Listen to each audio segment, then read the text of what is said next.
Okay, I want to get to AJ Preller. And I got a lot of thoughts on AJ. First of all, as a human being, I'm a big AJ Preller fan. A very big AJ Preller fan. Um, he comes to our Christmas party the years he can. We always invite him. He's very gracious, great guy. I run into him every once in a while up in North County when he's eating breakfast. I know his favorite breakfast spot, and he's pretty consistent. He's very consistent. I know he loves to play pickup basketball at the early morning hours. He'll play anywhere, play pickup basketball. I just want to tell you a little bit about AJ and the way I see him and how he's put together and how he's grown in his role as the president of baseball operations and general manager. Now, AJ was hired back on August 6, 2014, as the general manager of the Padres.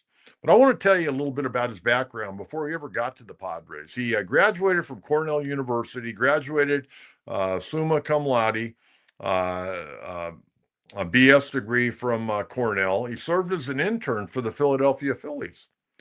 And then he worked for the Los Angeles Dodgers from 2001 and 2004. Yes, AJ Preller worked for the Los Angeles Dodgers. He also worked for Major League Baseball. And then he took a job with the Texas Rangers. And he was there from 2004 until 2014. He was hired by the Padres again, August 6, 2014.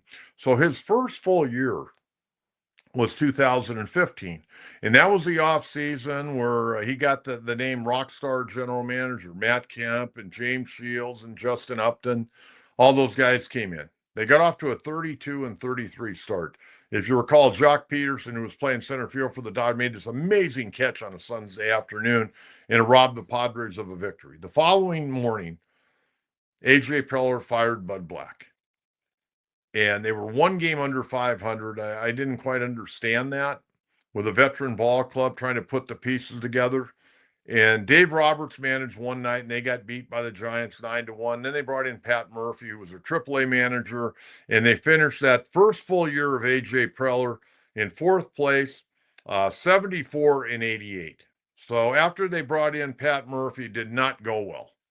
Okay, and I can tell you that from a standpoint. Now I know Pat Murphy last year was the National League Manager of the Year. Congratulations to him. I think he learned a lot in the short time that he was the Padres interim skipper in 2015. 2016, the team went 68-94, fifth place. 2017, 71-91, fourth place. 2018, 66-96, 30 games under 500. And then they come back in 2019 and go 70-92, and they finish in fifth place. So in the first 5 seasons that AJ Preller was the general manager pulling the strings, the team never finished higher than fourth place. Now I can tell you this.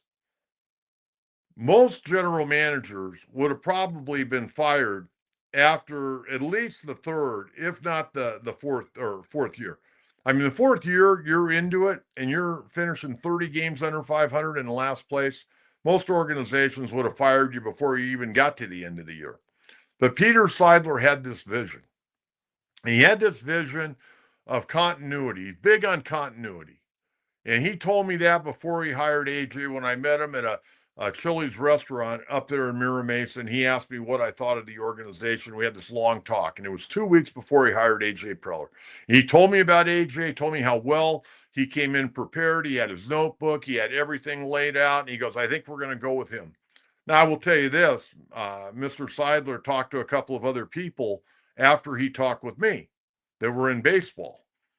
And then he decided to hire AJ Preller. And Peter was really big on continuity. And he goes, I hope AJ's here for 10, 15, 20 years. Well, he got hired in 2014, August of 2014. He's here in 2024, and he's got this team in position to get to a World Series and win a World Series. So what I wanted to talk about, not just AJ, I mean, number one, he's lucky he's still the general manager because most general managers would have probably got fired after the third, if not fourth year. And even in the fifth year, they finished 70-92. So I mean, you'd have been out of a job. And I think all of you people that have followed baseball would agree Everybody wants everything now. And look how many GMs get fired in year 3. Think about how many general managers the Angels have gone through since AJ Preller was hired. I mean, a lot of these organizations, man, they blow guys out. I mean, I'm looking at the Phoenix Suns in basketball. They fired 3 coaches in a row. They're going to owe Mike Budenholzer $40 million. They signed him to a 5-year deal for $50 million, and they fired him after 1 year. If he never coaches again, they owe him $40 million over the next 4 years. It's crazy. But the Padres stood with AJ Preller, and now they're getting their rewards. And you look at after the first 5 years, now they finished in second, third, and second. And let's face it, the Dodgers have been on this unbelievable run, an incredible run, but the Padres are right there. And I think a lot of it has to do with AJ Preller. Now, I wanted to talk about roster construction because this is all a part of AJ's plan. And I think most of you know that I have a really deep and long background in baseball, in high school, college, and working as a professional scout. And I wanted to talk about roster construction because a lot of the things that I'm seeing, and Mike Schilt deserves a lot of credit. He's brought a lot of things with him that he had when he was with the Cardinal organization. And they play baseball. They play old school baseball. And I can't tell you how many nights I sat in the press box with Randy Jones, and I would lament to Randy, and Randy would lament back to me. Let's play baseball. Everybody else is trying to hit the ball out of the ballpark. The strikeout rate is enormous, which just grinds my gears like no other. Let's play baseball. Let's move runners up. Let's bunt occasionally. Let's hit and run. Let's play good, old school, fundamental baseball, and you'll beat a lot of these teams that are trying to reinvent the wheel. And the Padres are doing that. The Cubs are doing that. Now, the Dodgers got a lot of talent. They can do pretty much whatever they want, but they still do a lot of the old school baseball. Try to put the ball in play when needed. But they're up there looking to do damage. With Ohtani and Betts and Freeman and Teoscar Hernandez, Wilson, they're looking to hit balls out of the ballpark, and they've got that ability. Padres got some guys that have that ability, but just go up there and hit good hard line drives. You get the right backspin, it's going to go out of the ballpark. Okay, but when you take a look at the Padre roster construction, these are things you're looking for. And if you have 2 of the 5, you're very lucky. When you're scouting, you're looking obviously for guys that can run, guys that can field, guys that can throw, guys that can hit, and guys that can hit for power. That's the 5 tools they always talk about. Always a 5-tool player. Mike Trout was a 5-tool player. Fernando Tatis, in my opinion, is a 5-tool player. Even though I think he can hit for a better average. And I think he may do that this year if he can stay on the field the entire year. But he's going to put up a lot of power numbers. But when I take a look at the Padres, they've got players with great mental makeup. That hasn't always been the case here.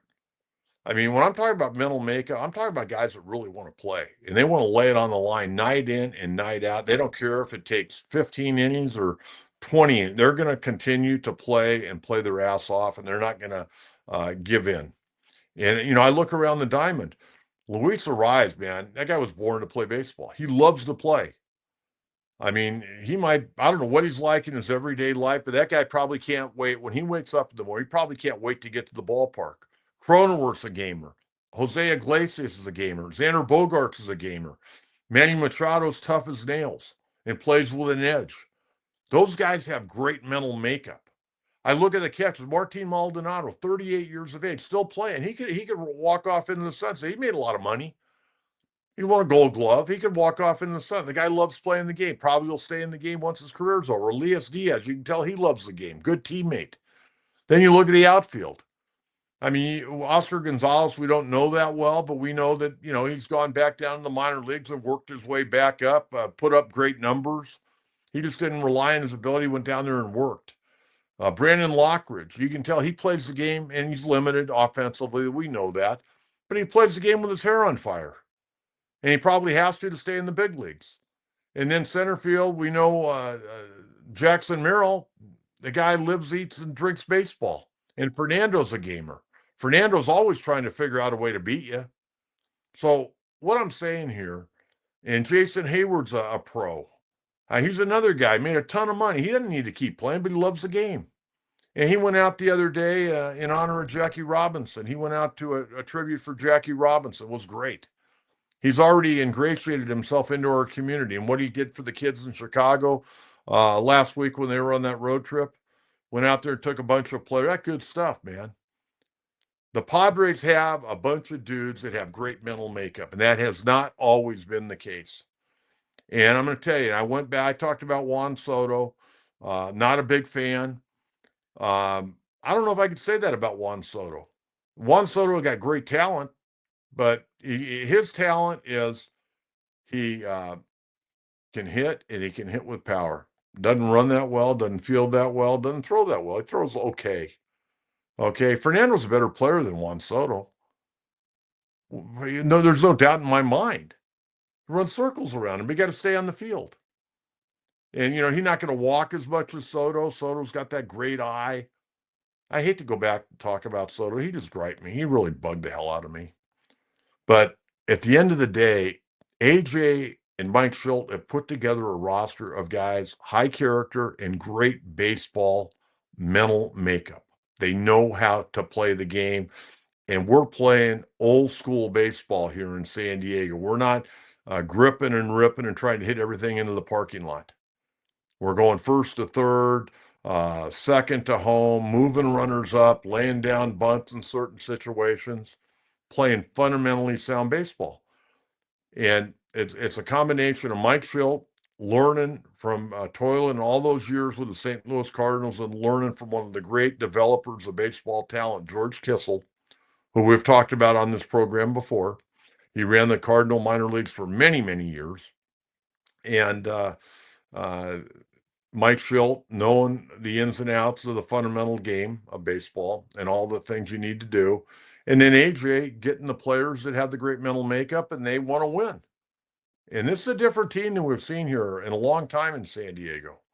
Long time. So I just wanted to talk a little bit and give AJ some props and give Mike Schultz some props on that.